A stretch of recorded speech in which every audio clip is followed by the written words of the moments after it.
Welcome to the Cannabis Equipment News Podcast.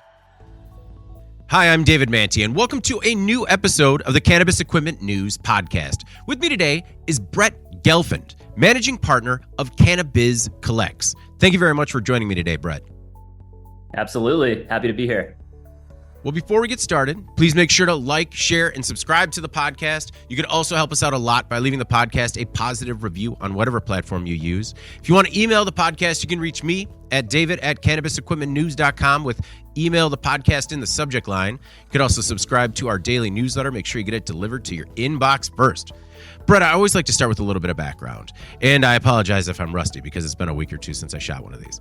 But how did you get involved with the cannabis industry?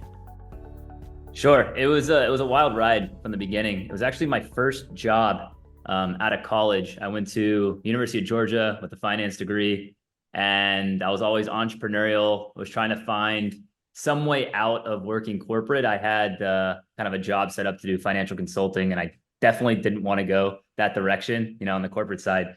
I got a call from kind of a family friend back in 2015. Hey, Brett, I'm starting a cannabis company outside of Aspen, Colorado. You want to come help me build this up from the ground up? And I thought, hell yeah, let's do it. So it was pretty epic. I went out there, hired as kind of the first employee, the executive assistant. And long story short, we raised close to $20 million. We blew out 3 facilities with extract, 45,000 square foot grow. We had 2 dispensaries. We hired 60 people. And right when the company was going to launch, my boss unfortunately got sick. He had to leave the state of Colorado, and the investment board that I basically worked along with, for the last year or so was like, well, looks like you're going to be CEO of the company. So my first real big opportunity, I stepped into and, was there for a few years. And that's where I saw different needs and issues in Colorado that I foresee happening through the rest of the country shortly thereafter. So what was it like? How far is the cannabis industry from, as you would describe, like the corporate side? Like how different is it? Yeah, I would say it's, instead of me having to have a badge to get in and out of the office in corporate and have these kind of like team culture building meetings, I was with a master extractor, a master grower, my investor, and my partner and boss outside on a balcony smoking different flavored vapes to figure out which ones we wanted to roll into in the new product launch. So I think there's a very different playing field. It's changing every day. It was way different in 2015 than it is today. And if you go to any of the trade shows, especially MJBiz, you can see the difference in maturity that it is now than it was before. But big picture speaking, the idea of policies, procedures, different departments with controls in place. I was traveling with $50,000 of cash in my 4Runner and 4 pounds of weed because, we couldn't have a bank account back then. And, we had issues where now things are changing. There's a little bit more accessibility to banks. But yeah, overall, the personalities and the maturity of the industry is still not caught up with traditional industry. And that plays a lot into what we're trying to work into today on the credit and collection side. So what was the name of that previous company, and are you still involved at all? No, I left. The acronym was CPS. It was right outside of Aspen. I think they had some management issues, following my resignation to start my own companies. But they had a couple prominent brands out there in Colorado, like Double Black Extracts and Mountain Flower.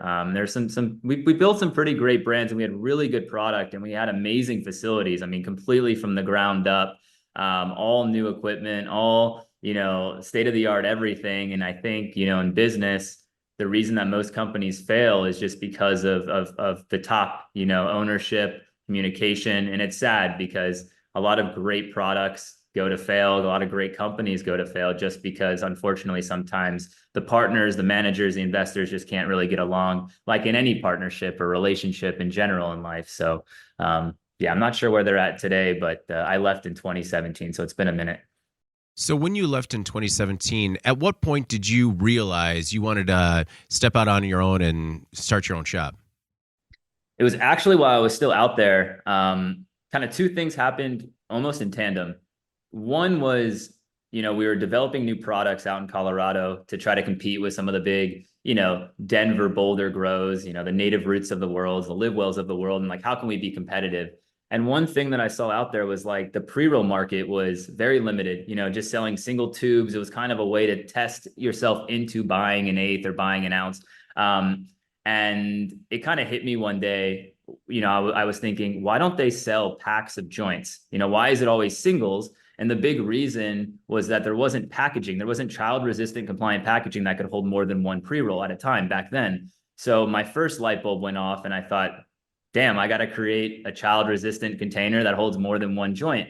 That company I started later, in around 2017, about the same time that I left. But while I was working at the company, my gear started turning around this idea as I was running the business in Colorado. So that was my first big idea, was we have to, build a packaging business that focused on pre-rolls and start creating this whole new SKU, because I foresaw pre-rolls being more than just a one and done, doob tube, and more of a mainstay SKU, as we can all see, especially with what you guys do with equipment and machinery. There's a ton of robotics companies that are doing automatic pre-roll machines. So that was number one of, okay, I'm going to start my own business and go off on my own and do this and do manufacturing and overseas and the whole shebang. But because I was leaving a pretty cushy position as CEO in this Colorado cannabis company, I thought, well, what can I get going right away to help not only support income, but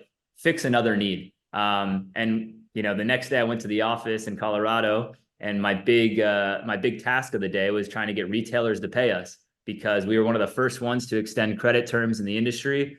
We were trying to be competitive, like I said, to some of the more metro area grows and producers. So one of the ways to do that was, why don't we go ahead and extend net 15, net 30 to some of our customers that have been with us for a while? And we rolled out this new credit program. Our sales went through the roof. It was super exciting. Our sales reps were amped. And then 90 days later, we didn't have any cash coming back, to home. So I was responsible, to try to make sure that I could pay the bills to everybody. And I had to get on the phone making collection calls. And then another light bulb went off. And my dad was a commercial collection attorney for over 30 years. He ran one of the largest collection agencies in the Southeast out of Atlanta, representing Honda Capital One. And I thought, I'm not going to have time to handle all this debt to try to collect. I'm also looking at leaving this company and going off on my own and starting this packaging business. What a great opportunity to bring my dad back out of retirement after he sold his law firm and collection agency and start the nation's first cannabis collection agency. And that was in 2017 as well. So those kind of came together around the same time. And here I am. That is a wild 2017. What does net 15, net 30 mean? Yeah, so those are credit terms. So when you give somebody 15 days to pay, you'd call that net 15. If you give somebody net 30, that's 30 days to pay you back. In cannabis, it might sound more like, yeah, bro, like I'll pay you in 10 days. I'll pay you back in 20 days, my man. That's kind of the evolution of what happened, is people were extending credit without paper trails, without contracts, kind of maybe doing it how it was done before legalization. And as we're seeing more and more now, and as the topic is buzzing out of control today, with everybody being owed money, the big issue was just that we have to step up and understand that when you are giving somebody net 15, net 30, if you're giving somebody product without getting paid on delivery, you're giving a free loan. You're acting as a bank. You're acting just like Wells Fargo or Chase, giving a free loan, but with no paper trail, with no collateral, with no signatures. And what bank in the world would do that? Right. None. So you shouldn't either. And I think that was the big kind of wake up call for me, knowing how hard it was to collect money as I was operating the cannabis company. But the minute I started this collection agency, we actually took on the debt from the company I used to work for. They were our client after I left, and we took on all that paper and we collected like 75% of it. And people say, well, what can a collection agency do different than, our own accounts receivable team? And that's, a topic that we can get into if we need to. But the whole point is there needs to be even an idea that you can escalate an account to collections.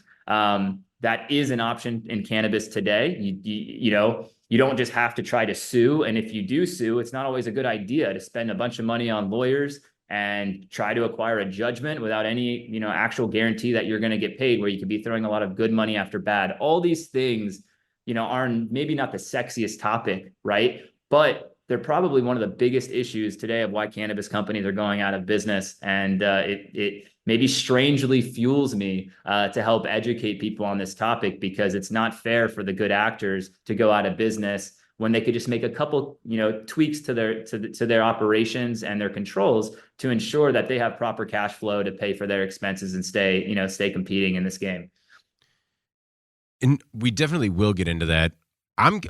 First, I'm curious. So like you said, you had a pretty cushy role as CEO. And then in 2017, you essentially changed gears as the head of two kind of very different types of companies.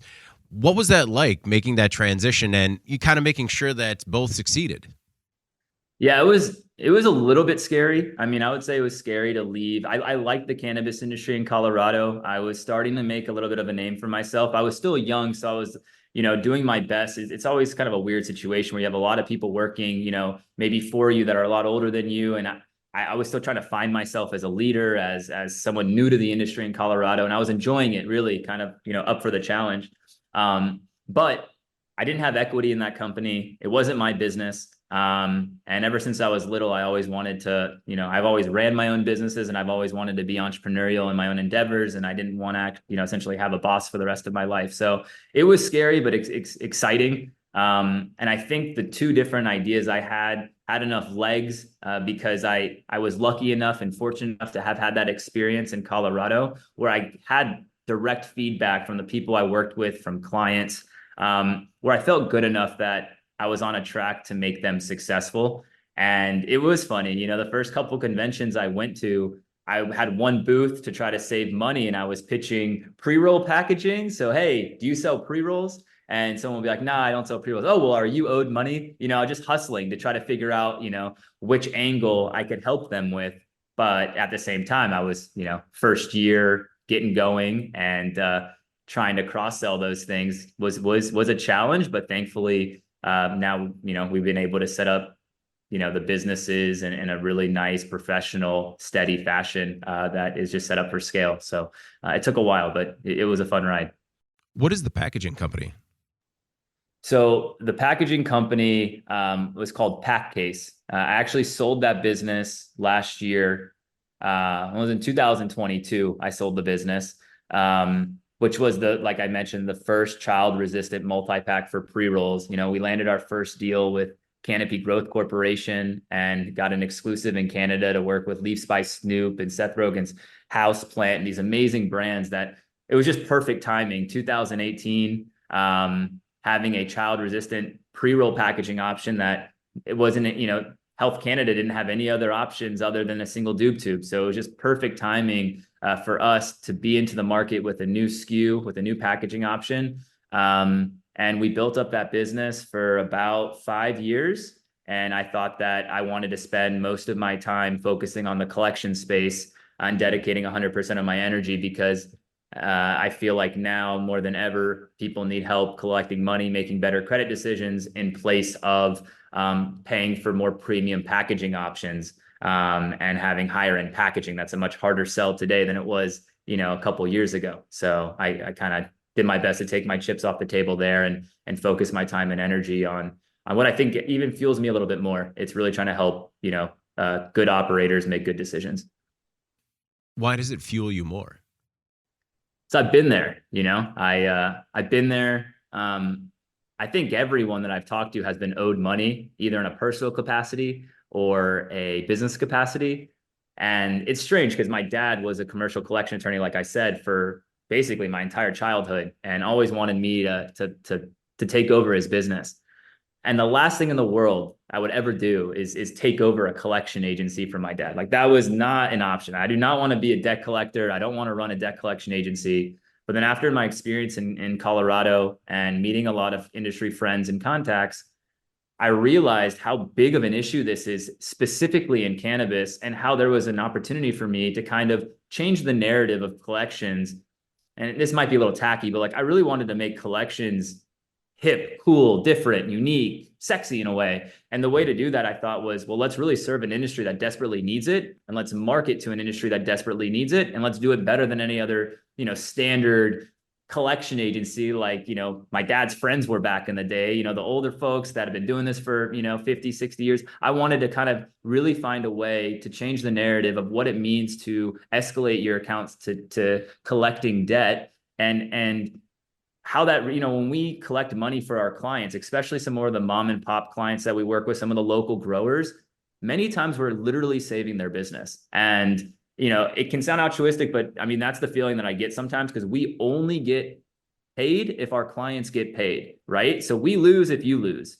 And we're not going to be, like a standard law firm that's going to charge you a ridiculous retainer and $700 an hour to go chase a debtor, and with no guarantee to get paid, which could just put you at a worse position. You're already owed money already.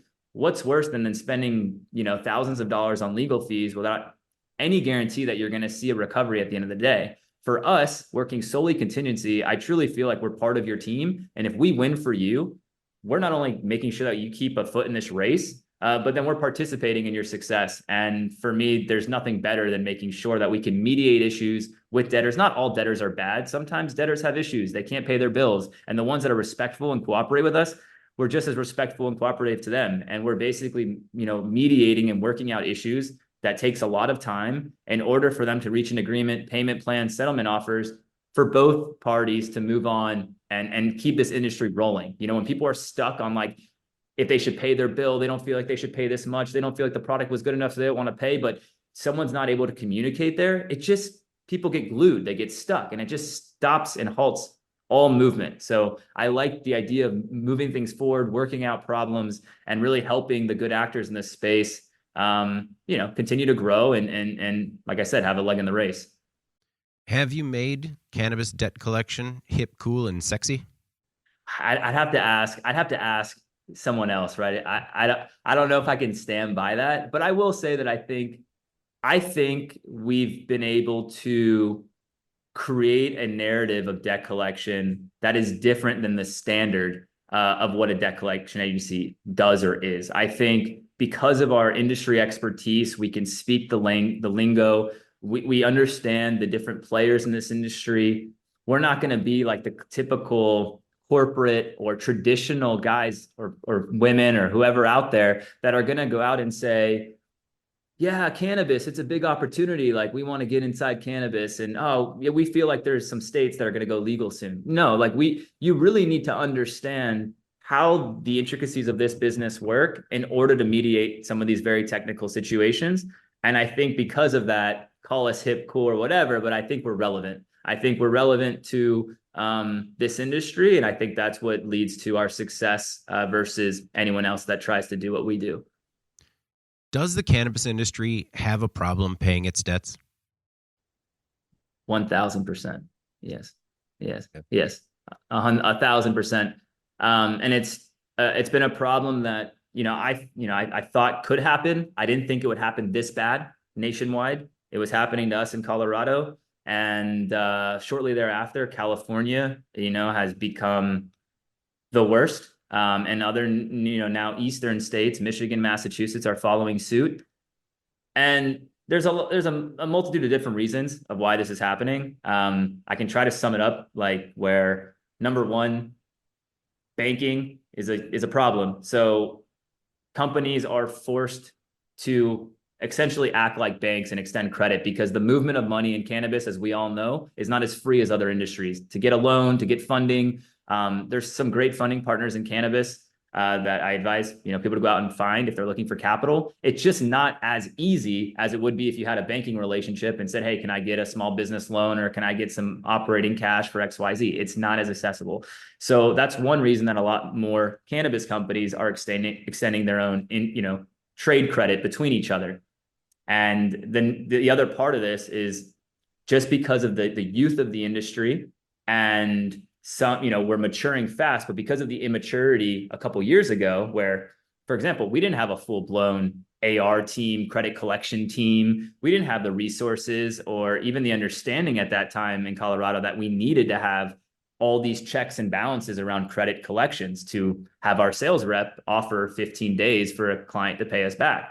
Well, that's very standard in most businesses, in traditional businesses. And in cannabis, it's becoming more normal, but that sophistication hasn't been there, which is why there's been a lot of issues around proper default language, even having signatures on transaction agreements to sell product on credit. And the final thing that I think is most exciting for me now is in form of opportunity, but it really sucks for the industry, is that there hasn't been proper data and there hasn't been proper credit scoring or credit reporting in the industry. If you go to Dun & Bradstreet, if you go to Equifax, TransUnion, and you pull a credit score like any other company would do in any other industry, if they were going to extend credit, it's going to shoot most of the time blanks, like because nobody's actively reporting their accounts receivable data to these bureaus. So last year, we started a sister company called the Cannabiz Credit Association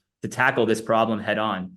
The Cannabiz Credit Association is essentially the first cannabis trade credit association and group nationwide, where companies from ancillary to state-specific plant touching are reporting their AR data to us on a monthly basis. They get access to all aggregated anonymous, solely anonymous data of payers that are either on time, 30, 60, 90, or late.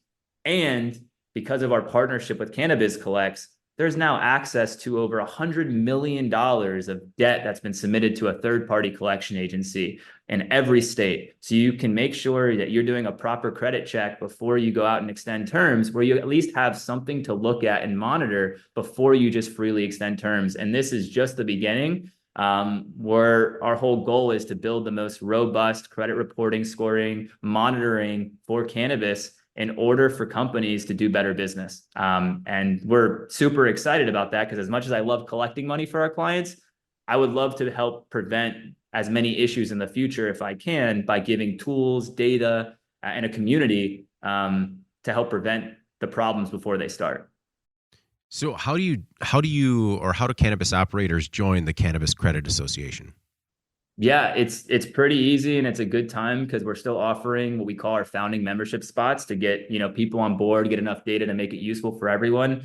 You just go to cannabizcredit.com, CANNABIZ credit.com. You can basically sign up or apply for a quick demo to see the platform, kind of get a feel for the data that we're accumulating, and trust that we've got our ducks in a row when it comes to the platform itself. And for just $125 a month right now, it's all we're charging for this. We basically can get you on board within about 5 minutes. And our only requirement as being a member is you have to share your accounts receivable data. And like I said, it's solely anonymous. So the more members that sign on to this, the better the data set's going to be for everybody. And to be honest, I was almost forced into launching this because there needed to be someone to quarterback this initiative. And because of our client base and because of our credibility on the collection side, and all of our clients saying, "Hey, Brett, I really hope that we could have some kind of solution so we don't get burned." As much as I wanted to say, well, just report your data to Dun & Bradstreet, just report your data to these bureaus. No, it's very challenging to get people to actually participate unless they get value in return. And what we were able to do, because of the 7 years and 100 million plus of data that we've had from the collection agency, we were able to say, okay, I got it. You're not ready to share because you don't see an ROI immediately. We're going to give you a massive return on investment immediately because of our huge data set from the collection business, which is like the most collection data in the industry, where you can see risk profiles more or less on this collection data. And in exchange, now we're going to ask you to share your data. And I think because we waited, we had enough data to participate on both sides. Now the dominoes are falling where people feel like we're all in this together to get this moving. But I honestly couldn't wait any longer for people to start reporting data, because you really have to push them. It's new for our industry. And we can't wait on the states and the governments to come in and enforce new policy and rules either. We need a solution now, and we need to have kind of the same tech stacks and tools that other industries do to make better decisions. So that's kind of how this whole thing got rolling. Well, and I understand, because it seems like operators are wearing many different hats, and don't always have the same internal resources that other traditional businesses do. Are cannabis companies getting better when it comes to debt and debt collection and in-house AR teams? Absolutely. I think it's kind of like, when you trip, you'll, maybe learn how to walk a little bit better. And this has been happening a lot in cannabis, especially as each new state becomes more mature. What typically I see happening is, a new state will come online, everything's going pretty well in the beginning, and then it gets competitive, and then it starts falling around credit extension. And basically, if one company starts doing it, then the competitors start doing it, and then it just is a whole ball of people extending credit. And now the retailers are expecting credit terms because everyone's doing it, and they won't work with you if you don't extend credit. And I think what's happened now is enough vendors and producers, creditors, have been burned at least once or twice. And we have like over 1,000 clients, right? It doesn't mean we're actively working with 1,000 clients. It means we've had over 1,000 clients that have submitted at least one claim in the last 7 years, where there's a ton of companies, more and more every day, that have been burned. And once you're burned once, you realize, okay, we can't do this again. We have to fix what went wrong. And typically what went wrong is not having enough oversight, management, controls, processes around credit extension. So we're seeing, number one, a lot more cannabis companies and our clients investing in their accounts receivable teams. Before, I used to be in touch with the owners and the CEOs of these companies that were doing the collections themselves, almost like I was doing in 2015. Now there's dedicated reps. We're starting to see a little bit more of actual credit managers that are doing their best to get, do some underwriting before they submit accounts to collections. And then also having collection managers that are responsible for collecting the money internally if it goes past due. What's super important in cannabis today is making sure that you collect on your current receivables as fast as possible. Because if you wait or you delay, those debtors are going to pay your competitors or pay their other vendors before you. And then once it hits 90 days or longer, the chance of you collecting goes down substantially. And then if you start focusing all your time on the late money and you only have a limited team, you're missing all the time to focus on that current paper, which are the paper that's going to be way more easier to collect and the low-hanging fruit. And that's the reason that we exist, is because when it goes past 90 days, you really shouldn't be chasing the old money if you've got a stack of receivables that you need to collect that are within 90 days. And that's where we kind of give a helping hand on a contingency only basis to help on that older paper. But long story short, I definitely see the industry maturing on credit and collection practices. And I see that there's more solutions, just like the Cannabis Credit Association, that are coming out now to give these companies some resource and some, tool set to make better decisions as they mature. So as part of the ROI with the association, can you essentially look up a potential partner and see if they have any red flags?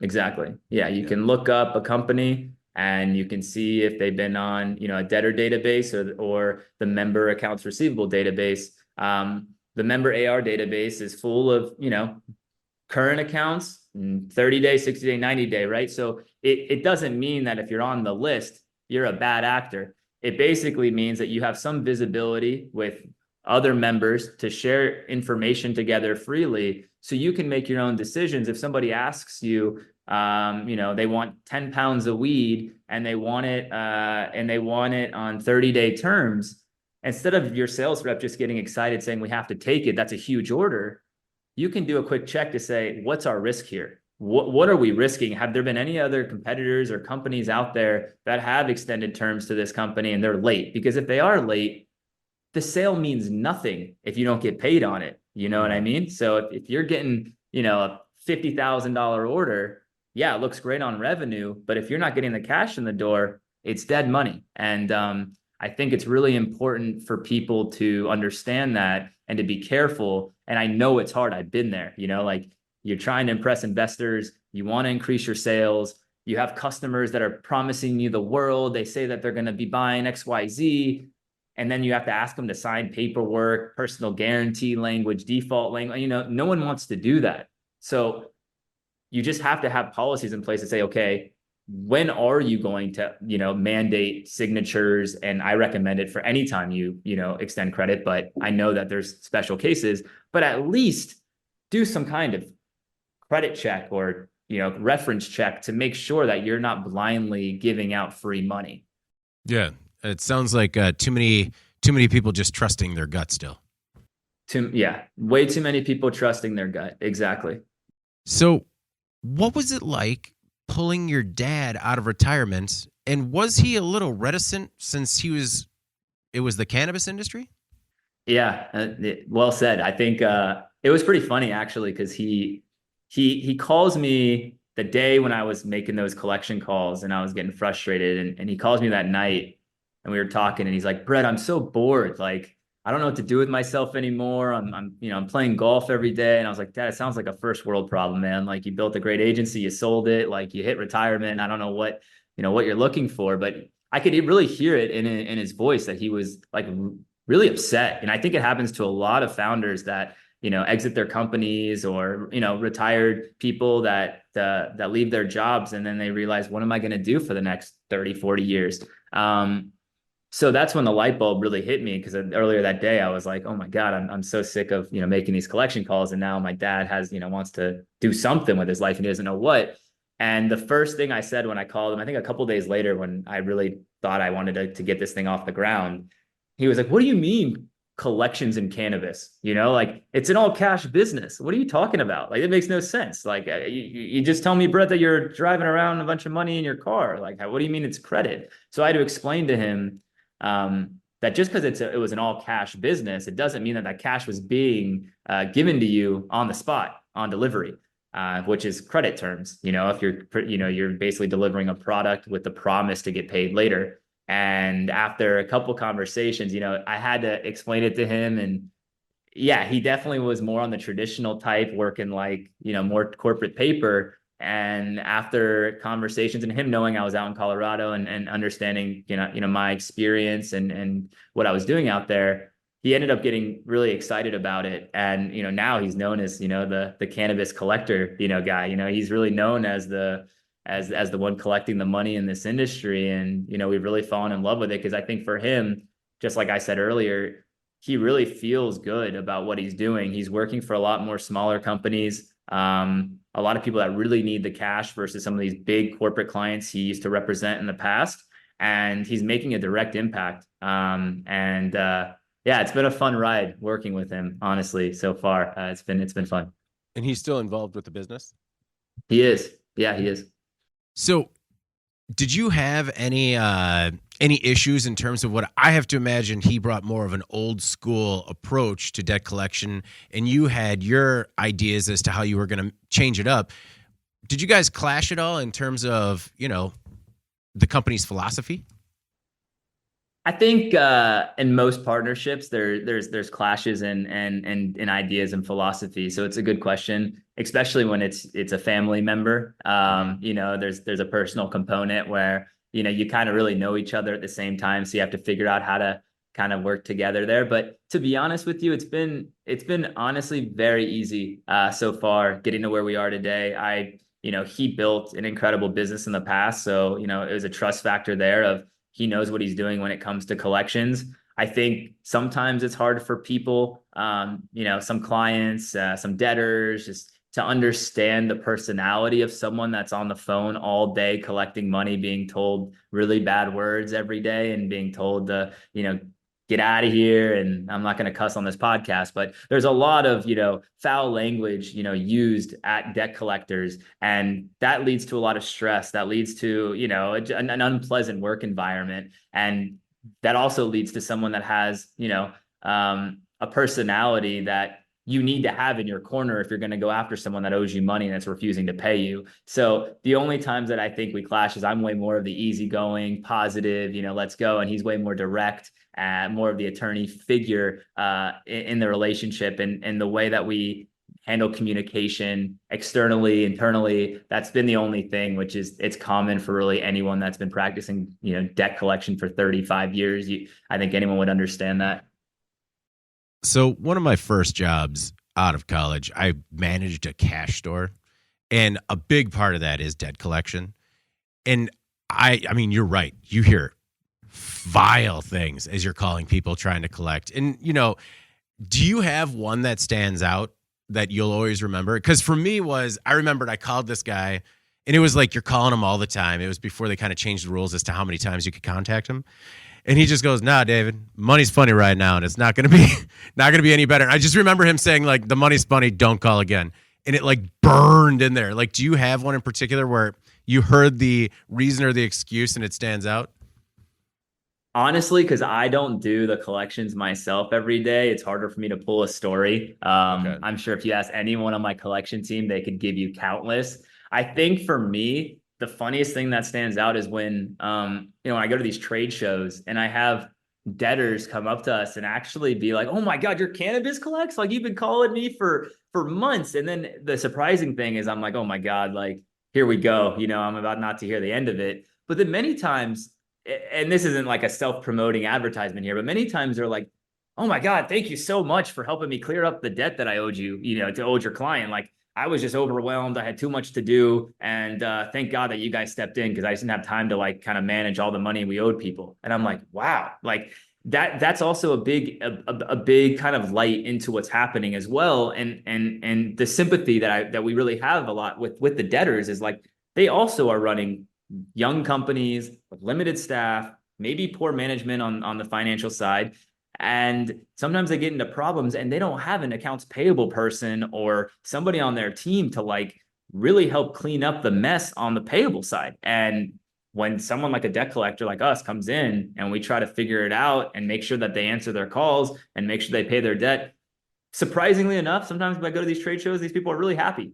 So it's that stands out for me a lot sometimes. Well, I mean, I guess that says a lot about how you guys conduct yourselves in the business world. How do you collect? What is your methodology? What works? Yeah, it's one we get all the time. It's like, what do you guys do that we're not doing? And I think I'm going to start with like the psychology of debt collection should not be minimized. The idea that you're actually going to contract an agency because you don't have the time for it anymore, and this agency is a professional agency, especially one that's cannabis specific, is enough many times where the debtors say, "Okay, we're not going to yank these guys' chains anymore. Like, this is serious. We need to get this paid." So number one, the idea of just escalating to a collection partner or a lawyer from your internal team, maybe there's nothing else you can do. Like, I was there. I did everything I could, the same emails, demand letters, but when it's escalated, the psychology of that to a debtor many times makes a difference. Now, aside from repetitive emails, phone calls, text messages, specific demand letters, language that we know how to use because of the industry experience that we have, but more or less, this stuff is pretty standard when it comes to collections. You're just being persistent. You're motivated. Everyone in our team only works debt in cannabis. It's only cannabis related. So, other agencies, they might have all kinds of different industries. Our collectors are specifically trained in this industry and in this context. And with the data that we have, I think one of the biggest things that we offer to our clients is, just like if you join the CCA, you could have access to some of this data as well. When we get a claim from one of our clients, let's say it's in California against a specific debtor, we could tell you 8 times out of 10 within about 10 minutes of receiving your claim what the chance of collectability is, because more or less we've dealt with this same debtor like 5, 10, 15, 20 times. Sometimes we've got 40 plus claims against the same debtor again with different clients. It's 40 different clients submitting against the same person. So, when it comes to working with a collection agency, maybe we can't do anything different than you've done, but what we can do for you on a contingency only basis, if you submit a claim to our agency, we could tell you very quickly, guys, we need to escalate this to litigation. And one of the services we offer is we can actually litigate claims for our clients at a complete contingency basis with associate counsel across the country. So we manage the entire legal network for you, and you just pay a contingency fee upon success. And you don't have to find lawyers, pay lawyers, any of that. So with that said, what that does is kind of time value of money. We're able to tell you so quickly, hey, here's our recommendation. We think it makes sense to escalate this to legal, or we don't want to waste your time. We're going to close out the file. And we're really there to help essentially clean up the books for our clients, knowing that they might not have, and they typically don't have the information we have because this is all we do. We just work with people that are owed money in this industry. So one thing I've heard when it comes to debt collection is that after you submit it to a collection agency, that like you're kind of getting pennies on the dollar back. Is that accurate? Or, I mean, it could just be a complete misconception. Well, it depends. For us, we only charge 25% for any monies we collect. So you're at 75% of any monies that we're able to collect for you if we're successful. If we're not successful, you don't pay a dime. So it's much more than pennies. And it saves you a lot of time. Same thing with legal. Our legal rates, are definitely way less than pennies on the dollar if we escalate to legal at 40% contingency fee. So big picture here, I think maybe there's a misconception around debt collection and also factoring and buying the debt, where people ask us, do you guys factor or purchase the invoices from us to collect? Which in that case, right now, if I was going to agree to that, we don't do that. We do not buy the debt because it's absolutely too risky. And I wouldn't advise anyone to do it until there's better data, which is actually what we're working on. But if we were going to buy the debt, it would probably be pennies on the dollar, because you never know what's going to happen, the collectability of these accounts. And, no one would want to take that risk without, a big reward if the collection was successful. Oh, gotcha. So I'm not familiar with it. So what do you mean by buy the debt? So like you buy the liability, and then you can probably buy it at like a low cost, and then what you get is what you get, and it's not kind of on you? Exactly. Let's say you have a $10,000 invoice.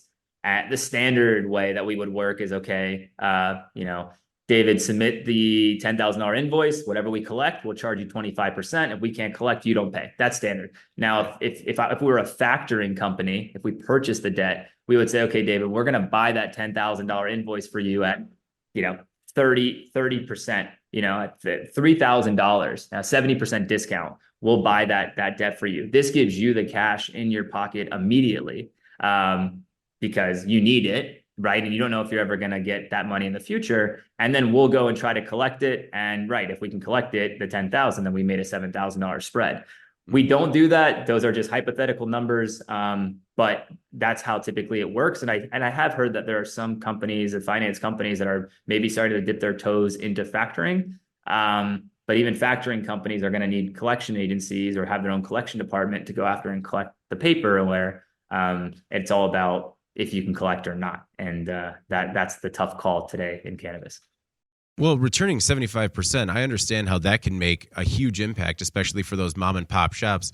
Do you have like what's your batting average? Like how often are you able to kind of collect? Yeah. And this goes back to like how soon our clients are submitting accounts to collections. And that's like our big kind of like takeaway. We're trying to push this really hard to the cannabis industry is like 90 days. If you're not hearing, word from the debtor, if they're not cooperating, you got to get this escalated to collections. If they're ghosting you, it means they probably are juggling a bunch of other vendors to pay. Right now, as you guys have probably all seen, cannabis companies are going out of business at alarming rates. Like, you don't want to wait to be the nice guy. The nice guy finishes last in this industry. So if we're getting paper that's, debt between 90 and 120 days old, more or less like the standard time frame of escalation, we're batting 50 to 70% on average, right? But cannabis isn't there yet. Most cannabis companies are waiting 6 months to a year, sometimes a year and a half, 2 years to submit collections.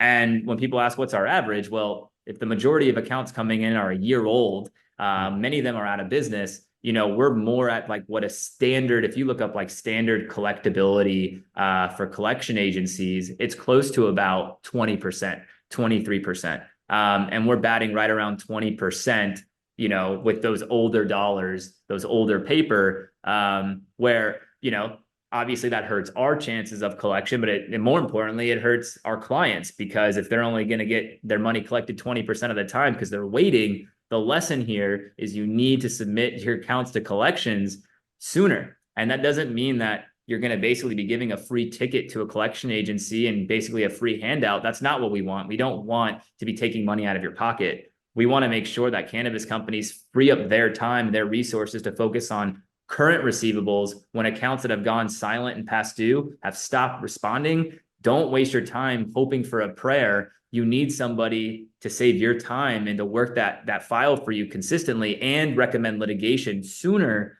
than the chance of maybe in 6 months to a year, they'll pay me, which right now the story is in 6 months to a year, these debtors that owe a lot of people money, they're out of business. They're full of tax liens. They're swamped in secured debt from private investors. Like, even if you get a judgment, the chance of you actually getting that paid to you, you're a second place, right? You're behind, you're an unsecured lender. The secured lenders are the ones that have the real estate, the loans, the capital partners. And that's what I think. I just want to shake the industry sometimes and say, that's what you need to realize. You're not that important as a vendor. Unless you have contracts or a personal guarantee, you can't wait. You got to get in line.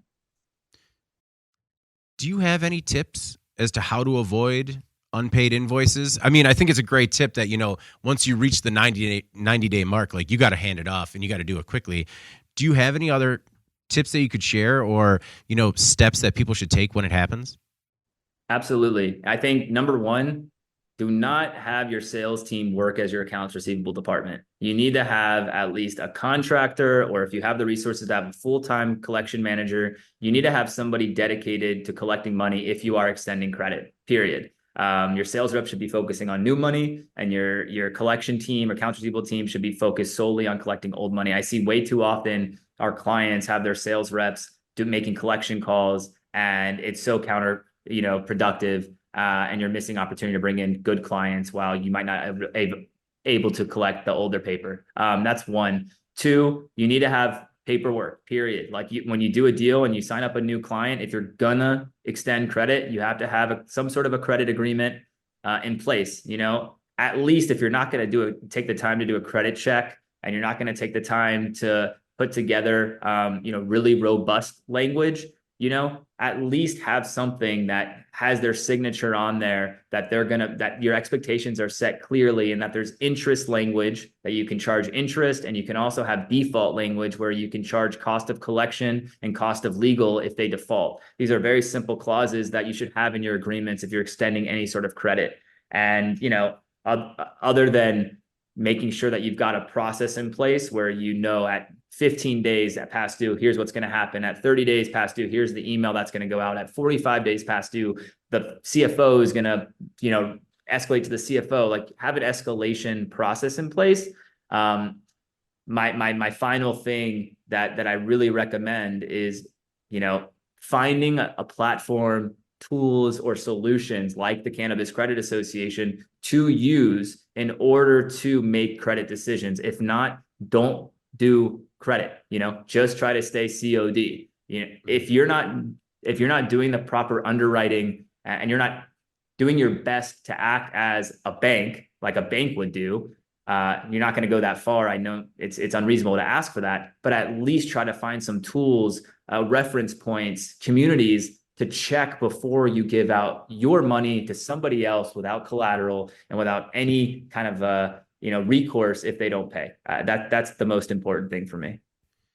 Is part of the problem that, given sort of the state-to-state fractured nature of the industry, people are often beholden to these bad actors because there's just nobody else to work with?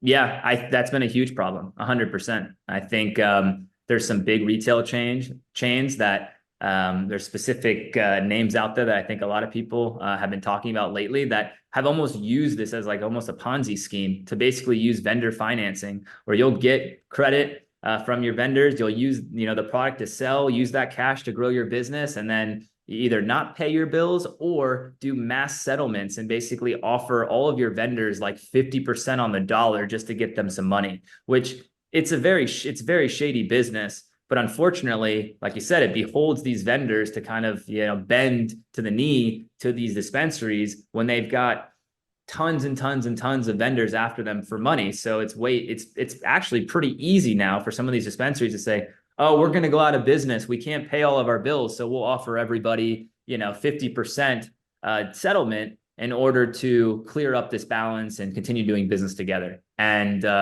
yeah, I don't like that. I get frustrated by that. It's not fair. Sometimes, like I said, these retailers get into issues and they need to climb their way out, and that's fine. But I know for sure there's operators and dispensaries out there that have been using this as a tactic to save money and grow their business by taking advantage of their vendors. And that's really the entire initiative of what we're trying to do to shed light on, good and bad actors in cannabis.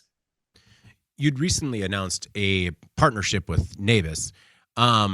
What is the nature of that collaboration? What could you tell us about it? Yeah, so we've been in touch with Cannabiz for a while.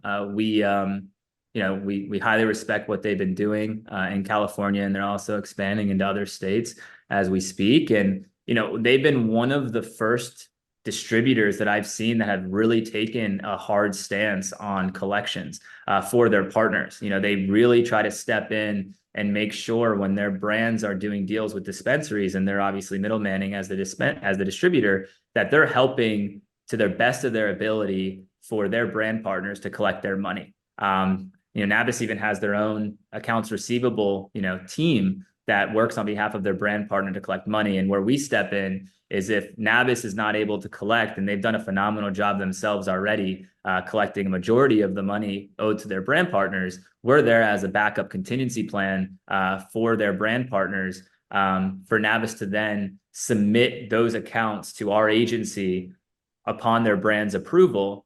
So then we can go collect money for their brand partners, which really gives anyone that works with Cannabiz the maximum amount of opportunity to collect their money, probably before maybe anyone else out there, because of the resources shared between Cannabiz and our team now to collect money for brands out in California.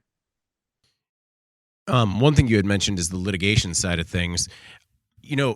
How do you sue cannabis companies? And is there a belief out there that you can't, given the sort of quasi-illegal regulatory environment?